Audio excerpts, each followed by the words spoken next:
On a frosty Christmas morning, I found myself journeying by stagecoach through the picturesque English countryside. The air was crisp, and a recent snowfall had blanketed the fields in a sparkling white mantle. Inside the coach, my fellow travelers were a cheerful mix of students returning from school, their faces beaming with holiday excitement. Their youthful energy was infectious, filling the cramped space with laughter and stories of anticipated Christmas feasts and family gatherings.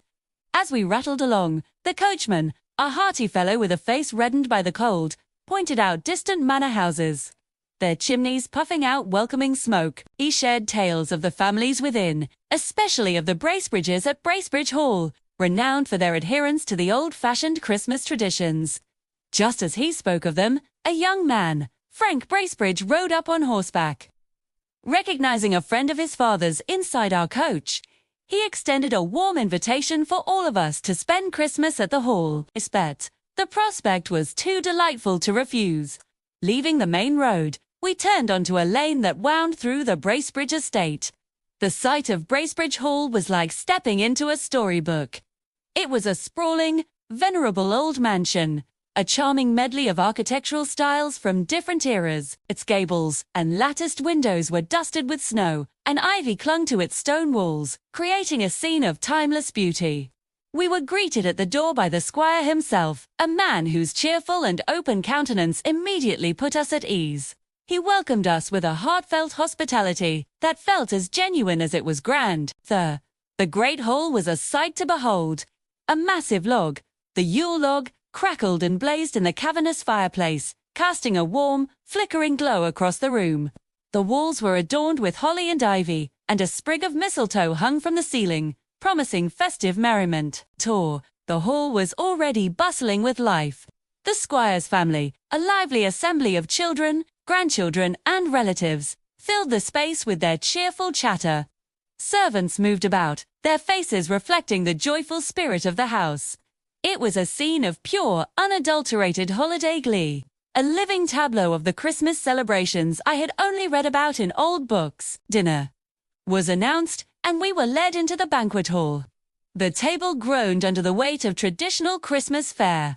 At the head of the procession was the boar's head, decorated with rosemary, and carried aloft to the tune of a classic carol. The squire, standing at the head of the table, beamed with pride, explaining that he cherished these old customs, believing they fostered a sense of community and goodwill. The feast was followed by an evening of games and music. An old harpist played ancient tunes, and the younger members of the family danced with joyous abandon. They replayed traditional parlor games, and the sound of laughter echoed through the historic halls. The squire encouraged everyone to join in, his own hearty laugh, the loudest of all. He believed that Christmas was a time for letting go of formalities and embracing simple, heartfelt fun. Later in the evening, we gathered around the fire to listen to ghost stories. Master Simon, a family relation, and the resident historian, recounted spooky tales of the hall's past, his voice dropping to a dramatic whisper as he spoke of spectral figures and mysterious happenings. The crackling fire and the shadows dancing on the paneled walls made the stories all the more thrilling, sending delightful shivers down our spines. The next morning was Christmas Day. We attended a service at the quaint village church nearby. The squire and his family interacted warmly with the local parishioners, exchanging greetings and good wishes. After the service, the churchyard was filled with the sound of cheerful conversation. As the gentry and the villagers mingled freely, a true testament to the spirit of the season, the day was spent in continued celebration. There were more games, more music, and an abundance of food and drink. The generosity of the squire extended to everyone on his estate. No one was forgotten. As the evening drew to a close, the village musicians, known as the Waits, arrived to serenade the household with Christmas carols from beneath the windows. Their simple, heartfelt music was the perfect end to a perfect Christmas. My time at Bracebridge Hall was a journey back to a simpler, more heartfelt era.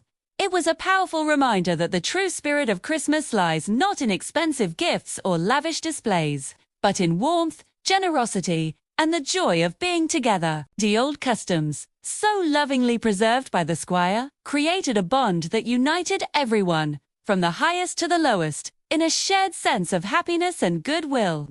It was a Christmas I would never forget, a beautiful picture of holiday cheer, etched forever in my memory.